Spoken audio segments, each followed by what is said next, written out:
Hi hello friends, welcome back to our channel. అందరూ ఎలా ఉన్నారు? బాగున్నారా? మేమైతే బాగున్నాం. ఈ వీడియోలో నేను అవకాడో ఫ్రూట్ జ్యూస్ని ఎలా తయారు చేసుకోవాలో చూపించబోతున్నాను. ఈ జ్యూస్ కోసం నేను ఒక అవకాడోని తీసుకొని పైన తొక్క తీసి వీడియోలో చూపిస్తున్న విధంగా చిన్న ముక్కలుగా కట్ చేసుకొని మిక్సీ జార్లోకి వేసుకున్నాను. ఈ అవకాడో ఫ్రూట్ తినడం వల్ల హెల్త్కి చాలా మంచిది. నెక్స్ట్ ఇమ్యూనిటీ పవర్ పెరుగుతుంది.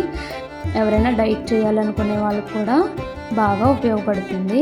ఆ తర్వాత ఈ మిక్సీ జార్లోకి కొన్ని పాలని, కొంచెం రుచికి సరిపడా పంచదారని కూడా యాడ్ చేసుకొని ఇందులోకి కొన్ని బాదం పప్పు, కొన్ని జీడిపప్పును కూడా వేసుకొని మిక్సీ జార్ మూత పెట్టుకొని మెత్తగా గ్రైండ్ చేసుకున్నాను. ఇలా వీడియోలో చూపిస్తున్న విధంగా గ్రైండ్ చేసుకున్న తర్వాత ఒక గ్లాసులోకి సర్వ్ చేసుకొని పైన కొంచెం బాదం పప్పుని వేసుకొని తాగడమే. అంతే, అవకాడో ఫ్రూట్ జ్యూస్ రెడీ. ఈ వీడియో మీకు నచ్చినట్లయితే మీ ఫ్రెండ్స్ అండ్ ఫ్యామిలీ మెంబర్స్కి షేర్ చేయండి, లైక్ చేయండి, సబ్స్క్రైబ్ చేసుకోండి.